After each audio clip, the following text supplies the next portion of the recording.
Es nuestra mente un bosque. De Kumail Leander.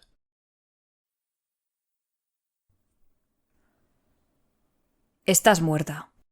Ortiga entornó los ojos ciegos cuando percibió la vibración de la rama. Apartó la mano de la corteza al mismo tiempo que su hermana suspiraba con hastío. Junco había repetido el recorrido tantas veces que se lo sabía de memoria, pero siempre fallaba en el último movimiento.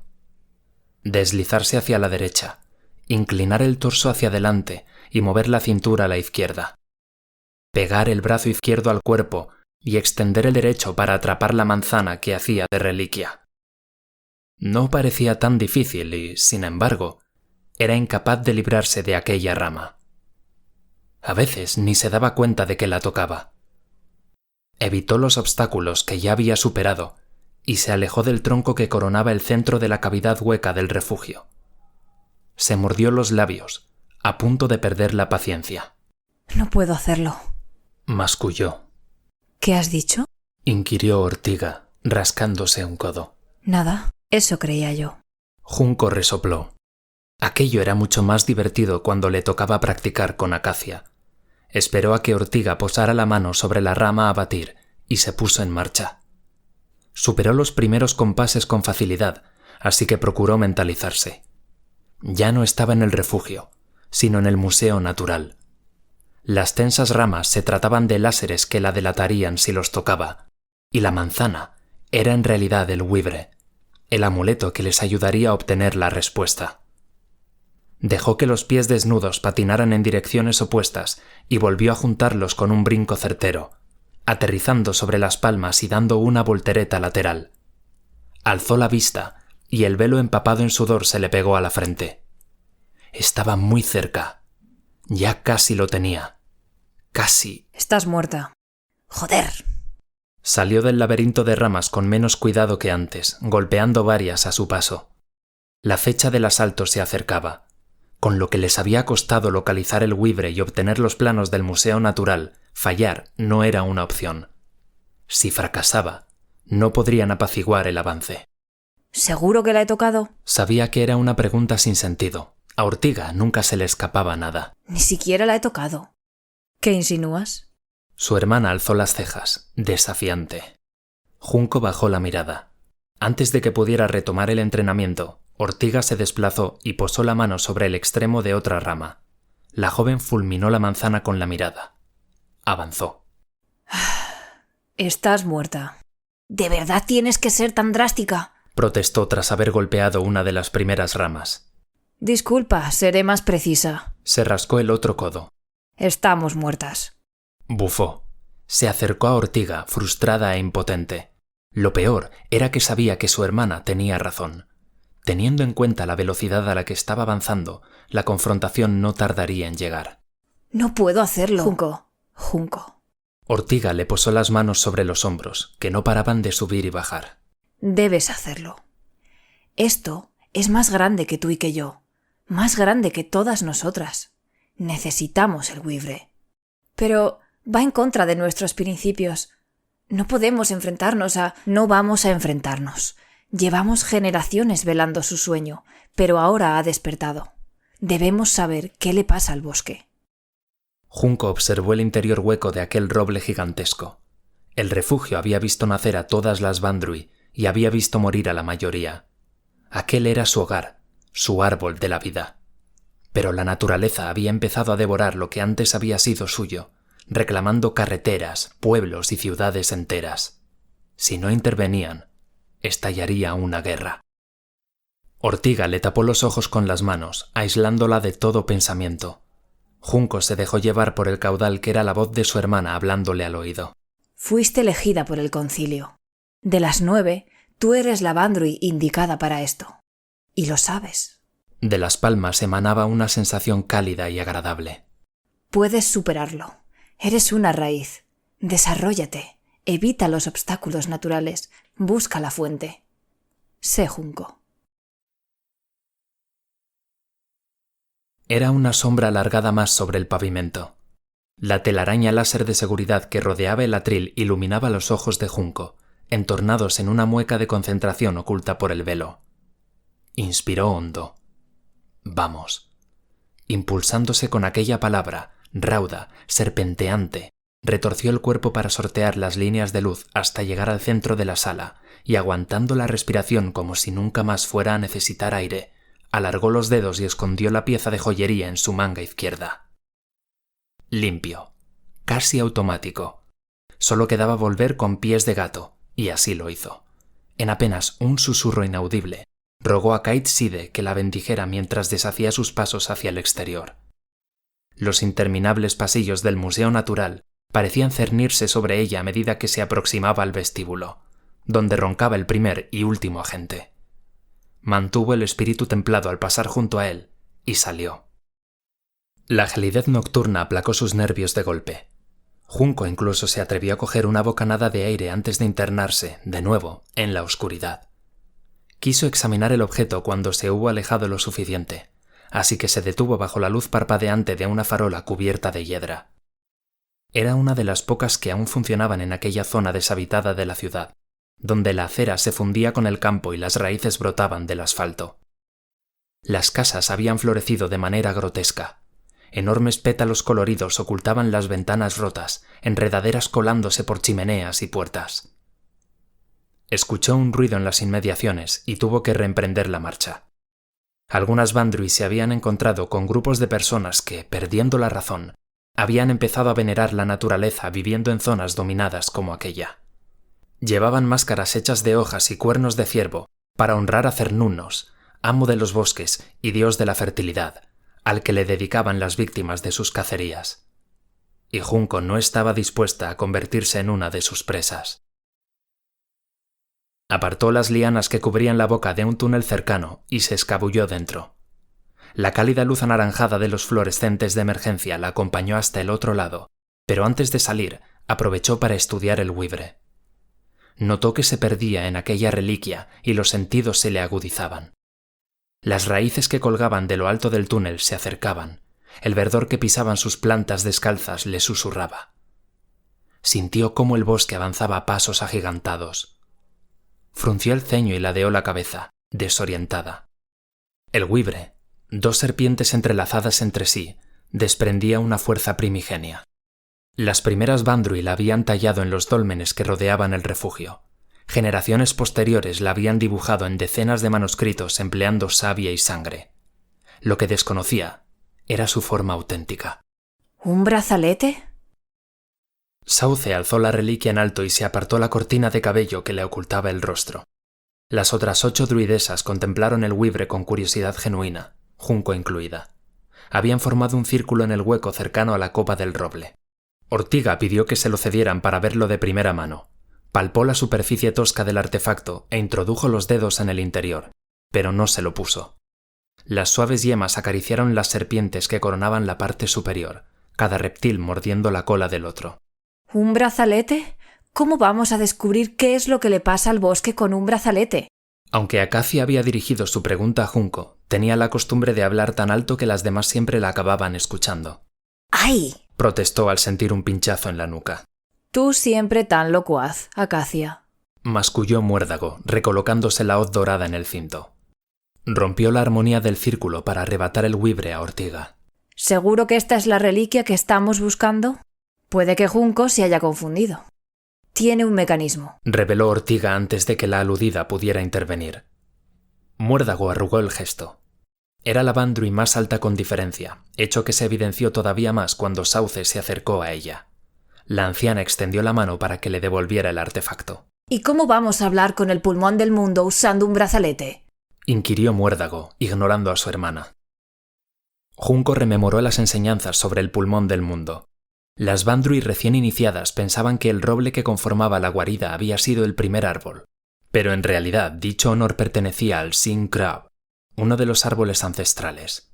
Se desconocía si éste había germinado en el pulmón del mundo o si había sido al revés, pero era una zona sacra y recóndita cuyo acceso estaba prohibido. Al menos, hasta ahora. Cálmate, Muérdago, advirtió Ortiga con voz pausada. ¿Que me calme? Muérdago resopló. ¿Quieres que me calme cuando no tenemos ni idea de cómo ayudar a aquello a lo que nos dedicamos en cuerpo y alma? El bosque lleva décadas avanzando, Ortiga. Está sufriendo. y arrastra ese sufrimiento desde hace siglos. Tu indignación no va a evitar que sufra. Y esto sí, ¡un brazalete! Hemos estado tras la pista equivocada todo el tiempo. Varios susurros se sumaron a las protestas de Muérdago. Sabes lo que pasará si esto sigue así, ¿verdad? La Tierra va a entrar en una guerra de la que no va a salir viva. Entonces tendremos que dejar de perder el tiempo con disputas sin sentido y averiguar cómo funciona el Wivre. Otras Bandrui asintieron, alzando la voz. Lo que Junco nos ha traído es una baratija. No consentiré que hables así de una de las mayores reliquias de nuestra orden. Ambos bandos terminaron enfrascándose en una discusión encendida. Las acusaciones resonaban en el interior del roble. Junco no sabía cómo reaccionar y Acacia, entre aterrada y asombrada, le daba golpecitos con el codo.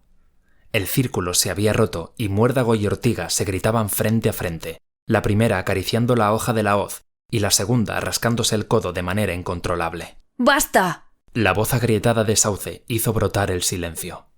Junco aprovechó el momento de confusión para acercarse a Muérdago y quitarle el Wivre. Es un brazalete, ¿no? Dijo de malas maneras, colocándoselo en el brazo derecho. Si hay que descubrir cómo funciona, lo más lógico es que... ¡Au! Y entonces viajó. Vio el Sen Krab, vio el pulmón del mundo, vio a las primeras Bandrui y al resto de generaciones que las siguieron. La savia, la sangre, el avance de la naturaleza, la desesperación, el final. Gritó cuando le extrajeron el Wivre, sufriendo un latigazo en la mente al volver al refugio. Alguien la sujetó a tiempo y evitó que se cayera de bruces contra el suelo. Mareada, consiguió focalizar la mirada para descubrir que 2 regueros de sangre le corrían por el antebrazo en el que había sentido el aguijonazo. Muérdago ayudó a Ortiga a ponerla en pie. Sauce sujetaba el Wivre. Observaba a Junco con preocupación. Cuando te lo has puesto, las serpientes se han movido y una de ellas te ha clavado los colmillos. Explicó.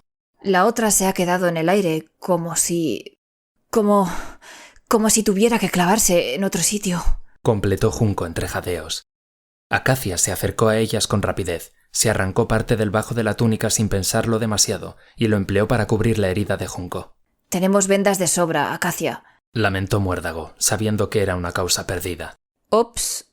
Lo he visto. La imagen del Sin Krab, un recuerdo de algo que nunca había vivido, había echado raíces en la cabeza de Junco. He visto el pulmón del mundo. ¿Dónde está? Acacia se acercó a ella, impaciente. No lo sé. Está en Yangarniu, reveló Sauce con gravedad. El Sin Krab es el tejo de bronce que allí se encuentra. Lo visité hace tanto tiempo que parece otra vida, pero la ruta se borró de mi mente en cuanto abandoné el pueblo. Tengo que partir cuanto antes, decidió Junco. Debo hablar con él. ¿Y por qué tienes que ir tú? Muérdago hizo un mohín. Te has puesto el brazalete y has querido ver cosas por el susto. No me parece que... ¿De verdad vas a negar lo evidente, Muérdago? Preguntó Ortiga, hastiada. Por favor. Se zafó del agarre de sus hermanas. ¿Sabéis lo que escribieron nuestras antepasadas sobre el pulmón del mundo? Es un viaje peligroso hacia lo desconocido, pero puedo hacerlo. Puedo superarlo. Las demás escuchaban en silencio, pero Ortiga no pudo evitar esbozar una media sonrisa. No me romperé. Por favor, dadme vuestro beneplácito para encontrar el pulmón del mundo y hablar con el Sin Krab. Debo ir yo. Lo sé. Junco había bajado la cabeza y apretaba los puños de manera semi-inconsciente, esperando una respuesta.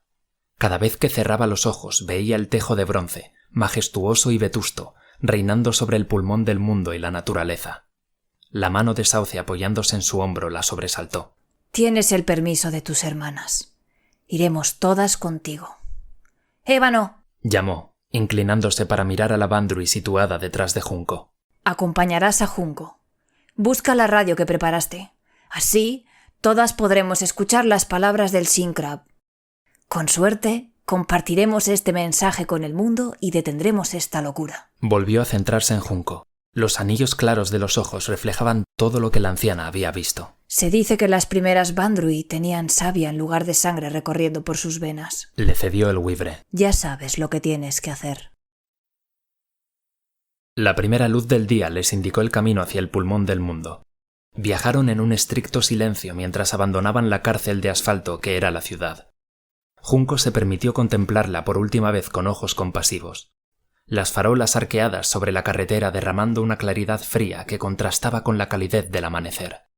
la cordillera de edificios altos que atrapaba el horizonte entre sus rejas, las persianas bajadas, el gris sobre gris de un cielo cada vez más encapotado. La ciudad malvivía en coma profundo desde hacía varias décadas, y las personas lo intuían, pero nadie sabía qué hacer salvo dejarse morir de la manera más amable posible. Ellas, las Bandry, conocían la importancia de preservar el equilibrio natural porque así habían sido educadas, pero carecían de medios ni de altavoz para transmitir el mensaje. Por eso alcanzar Yangerny era prioridad. Una vez allí... Ébano, que lideraba la marcha, se volvió. Junco sacudió la cabeza, recolocándose el peso de la mochila. Una vez allí, al final, conectaría la radio. Transmitiría el mensaje. La gente lo sabría. Una mota de sol opacada las recibió en la periferia de la ciudad. Los vestigios de naturaleza salvaje se hacían más notorios en la frontera, lugar apenas pisado por quienes trabajaban allí. Ébano condujo a su hermana a un desguace con el que las plantas parecían no haberse ensañado demasiado. Cogeremos un coche para viajar al Sin Crab más rápido. ¿Un coche? Un coche, o lo que haya, explicó. En el desguace, hileras de hierro a rabio se elevaban por encima de sus cabezas invadiendo el aire con un olor a óxido y petróleo que les anegó los pulmones. Zigzagueando entre la tierra yerma, hallaron un pequeño aparcamiento de automóviles restaurados. Ébano localizó una camioneta con pocos signos de abollamiento. Esta servirá. Voy a comprobar si tiene gasolina, aunque lo dudo, añadió mientras buscaba la placa del depósito. Pues eso, vacía. Ayúdame a encontrar un bidón. Junco permaneció inmóvil un segundo. Nunca había estado en un desguace.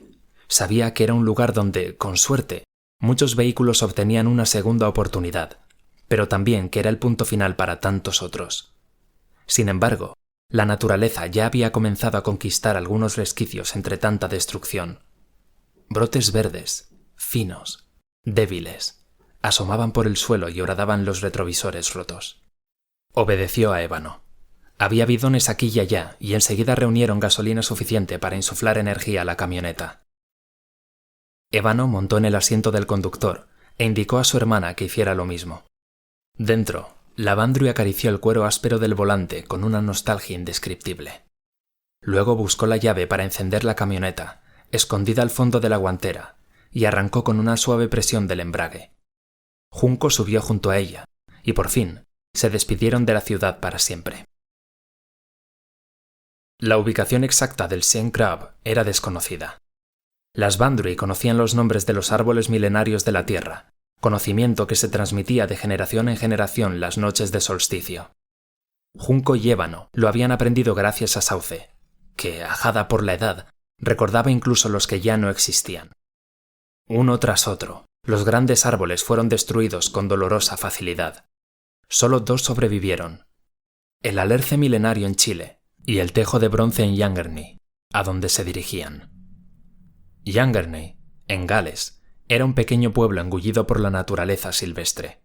Sauce les había contado que circulaba una leyenda negra a su alrededor, pero ya la había olvidado. Ni la iglesia ni el árbol solían recibir visitas. Sauce percibió que algo iba mal, dijo Junco de pronto, sobresaltando a Ébano. El tejo de bronce. Ébano asintió. Está cansado. No es ese cansancio físico, sino... ya sabes. Ébano se tocó el corazón. La naturaleza es sabia, sí. La naturaleza es paciente, también. Pero la gente cree que no por ello alberga emociones hirientes. Suerte que tenemos el concilio. Apuntó su hermana después, esbozando una media sonrisa. Suerte que tenemos la radio que llevas en la mochila y suerte que te tenemos a ti. Intercambiaron una mirada significativa. El silencio las acompañó gran parte del trayecto hasta la frontera galesa, donde Ébano aprovechó para descansar y desplegar un mapa del país. A su lado, tomando algo del aire húmedo del incipiente crepúsculo, Junco enredaba con el circuito interno de la radio. Su aliento creaba estelas de vaho alrededor de ella. ¿Qué haces? La estoy dejando a punto para cuando lleguemos. No quiero estar pendiente de esto en el peor momento. Me alegra que hayas aprendido a usarla tan rápido. Ébano dio varios toquecitos encima del mapa, sobre Yangerny. A esta velocidad llegaremos al amanecer. Tienes la foto y eso, ¿no? La foto, la radio, pilas, una batería portátil y el Wivre, claro. Claro, dice. ¿Te imaginas que se nos olvida? Ébano resopló, divertida. Sauce no nos deja volver, Ortiga nos asesina... seríamos carne de cañón para muérdago. Rieron en medio de aquella estación de servicio, ajenas, por un instante, al miedo de fracasar en una misión vital, y compartieron unos sándwiches preparados y un refresco antes de volver a la carretera. Pronto alcanzaron la linde de Llangernui. No se percataron de ello gracias a los carteles, a cual más asfixiado por la fronda, sino por el lienzo boscoso y enredado que las recibía igual que una araña con sus miles de brazos abiertos. Pronto, también, la camioneta entró en reserva y perdió la potencia necesaria para sortear fisuras de cemento tan gruesas como las raíces que lo arrancaban del suelo. Ninguna dijo nada mientras Ébano pisaba el acelerador. Al final, la camioneta emitió un resoplido farragoso y se detuvo. Hubo una pausa.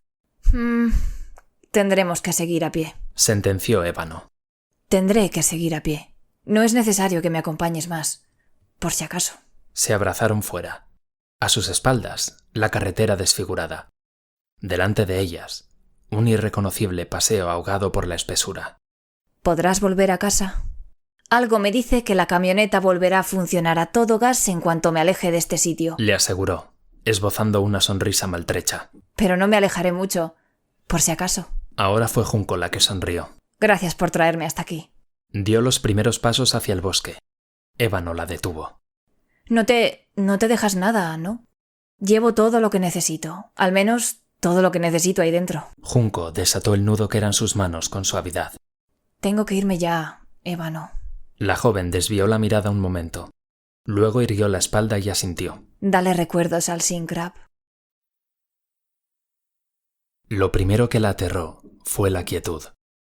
Sus pisadas, al principio tan ligeras como ajenas a lo que vivía bajo sus pies, fueron veladas por una maleza viscosa que entorpecía su marcha al tejo de bronce. Sentía la mudez del bosque como dos manos que la agarraban de los tobillos. Palpable. Familiar para quienes habitaban allí, quizá, pero desolador para la Bandrui que penetraba en el pulmón del mundo. Lo segundo fue el escalofrío. Sauce se lo había descrito bien. Comenzaba como un chispazo en la punta de los dedos y recorría la piel centímetro a centímetro deteriorando sus movimientos. Junco trató de eludirlo sacando la foto vieja que Sauce había hecho al pueblo. El árbol milenario se erigía sobre un camposanto, próximo a la iglesia. Ojos ignorantes jamás habrían captado la eternidad que desprendía. La iglesia debía de ubicarse en el punto más alto de Llangernui, pero una bóveda verde sepultaba ya parte del cielo, permitiendo solo hilos de luz mortecina sobre las hojas. La Bandrui decidió moverse hacia la espesura. Apretaba la foto con las dos manos, con la esperanza de que Sauce la guiara en su sabiduría. Lo tercero fue el polen. Caía en silencio y a copos rectos como la nieve. Junco admiró la belleza de la capa blanquecina sobre los narcisos y los helechos y respiró el aroma dulzón que embriagaba el ambiente.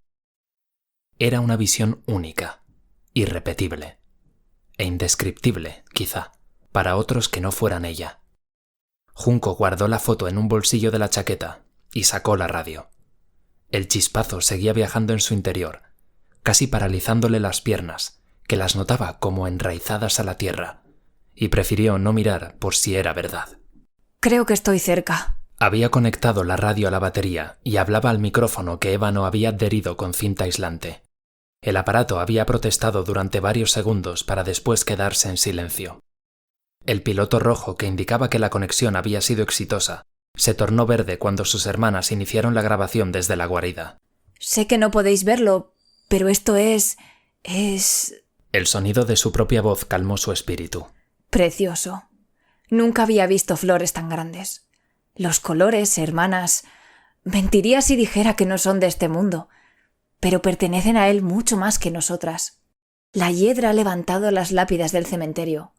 Algunas cuelgan de las ramas de los árboles. Cayó. Tumbas. Si aquello era el cementerio, el Sin-Crab debía estar cerca. Junco quiso acelerar, pero tuvo la mala fortuna de mirar hacia abajo. Halló sus pies convertidos en sendas cepas retorcidas que se hincaban en la tierra y luchaban por volver cada vez que ella caminaba. Estoy echando raíces. No anduvo mucho más. La maleza pareció apartarse para que contemplara la figura imponente del tejo de bronce. Arrojaba una sombra fría a su alrededor, abarcando con sus brazos más allá de lo que la vista alcanzaba. Junco respiró hondo y continuó. Al llegar, tuvo que apoyarse en el tejo para no desfallecer. Posó la frente en la fría corteza, cerró los ojos y procuró concentrarse en el ritmo irregular de su respiración. La energía que emanaba del Sin Crab parecía ir al compás, haciéndole cosquillas en las palmas y la cabeza, uniéndose a ella. ¿Intentaba comunicarse? La joven lo acarició con suavidad. Se desembarazó de la mochila, tan pesada como un saco de piedras. Pidió permiso en voz alta y dejó la radio apoyada en una de las ramas bajas. Sacó el Weavre. Los colores gastados del objeto eran ahora más vivos, como si supiera que se hallaba donde debía. Junco tomó aire, se lo colocó en el brazo derecho y lo acercó al tejo. Agarró la radio con la mano libre justo en el instante en el que sentía el mordisco de la serpiente. El reptil del otro extremo se clavó en la superficie del Sin Crab. Sufrió una convulsión cuando algo le desgarró las venas mordidas por el Weavre. El fogonazo ascendió por el antebrazo y alcanzó su mente, haciéndola estallar, expandiéndose a lo largo y ancho del cuerpo. La radio cayó de su mano, aunque ni la reconocía ni la recordaba. Junco viajó muy lejos en el tiempo. Vio a las 9 Bandri originales a su alrededor realizando rituales ya olvidados. Vio a Sauce visitándola y haciendo una fotografía. Se vio a sí misma encendiendo la radio y colocándose el Weavre. Y después vio... ¡Suficiente! Junco soltó una arcada y se llevó una mano irreconocible a la garganta. Aquella voz estentórea no había sonado dentro de su cabeza. Había surgido directamente de su boca. Escupió. Movió la cabeza hacia los lados con lentitud y notó la tirantez que le dominaba el brazo derecho. Estaría en el suelo de no ser por el Weavre, que la mantenía unida al Sin Crab. Logró incorporarse, abrazándose al tejo y apaciguando el dolor que le paralizaba el bíceps. No consiguió recordar su cometido hasta que localizó la radio tirada en la hierba. El piloto seguía siendo de color verde. Boqueando, reunió la determinación necesaria y habló.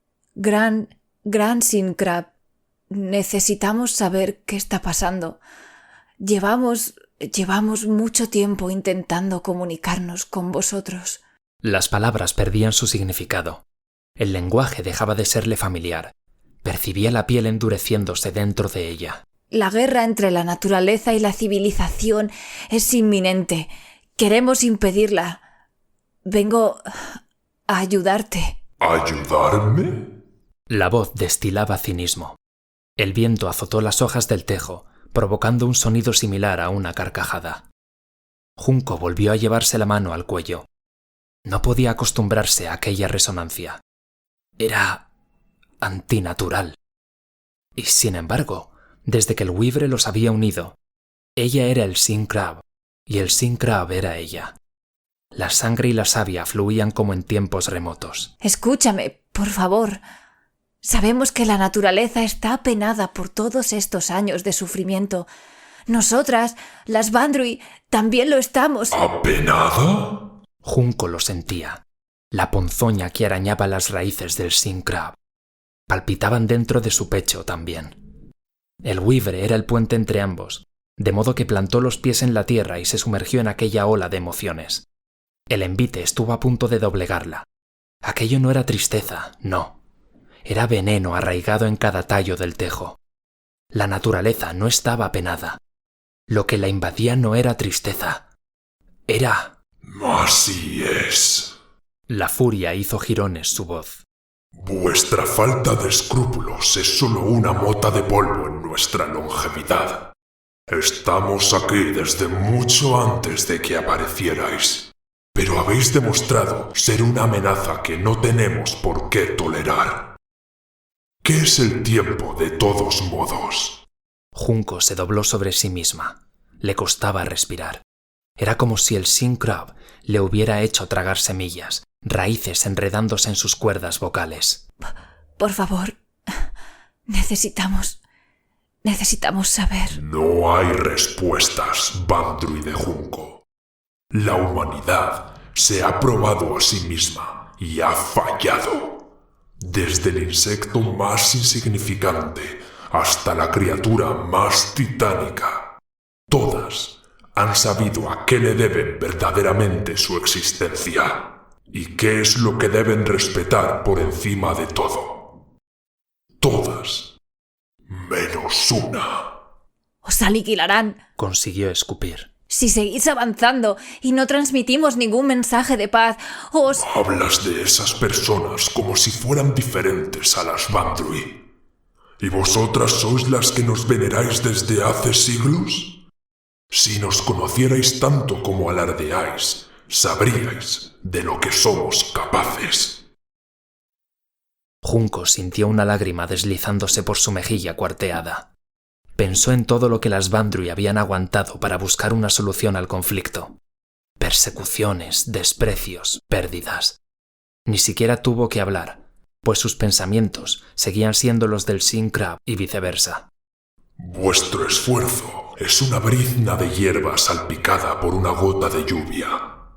Nimia, digna del olvido. ¿Quieres una respuesta? Te daré una respuesta. La naturaleza no os necesita. La Bandrui apoyó la espalda contra el tronco del árbol. Casi de inmediato, la corteza tras ella se abrió y comenzó a morder su cuerpo. El tiempo, su tiempo, ese periodo tan efímero para unos como eterno para otros, se acababa. El futuro seguiría sin ella, sí, pero ¿qué futuro esperaba a los que allí dejaba? Junco hizo ademán de sacudir la cabeza, en vano. Su humanidad la abandonaba. Sus ojos ya estaban ciegos. El oído se atenuó poco a poco hasta extinguirse. Su olfato desapareció, igual que la llama de una vela. Pero Junco, reviviendo al son de su otra muerte, percibía infinitas motas de vida a través de los dedos. Muchas de ellas aún no habían sido contagiadas por la ira venenosa del tejo de bronce. Eran la esperanza, del futuro que esperaba a los que allí dejaba. Habló por última vez. Es nuestra mente un bosque, inexplorado, interminable. Nos perdemos en él cada noche en soledad. Nos precipitamos al borde de un olvido que lo recuerda todo. Ante mí se extiende una estela de vida. La sigo y me lleva al bosque del que partimos todos. Solo empezando de nuevo se detendrá la espiral de dolor. He aquí el mensaje. Escoger siempre es posible. La raíz no nace dañada. El rencor sepultará los frutos de esta voz, que ya no es solo mía. Una vez fui junco. Ahora ya no lo sé. El sonido de sus palabras horadó el Sin Crab y se fundió con las ondas de la radio, cuyo piloto resplandecía en verde.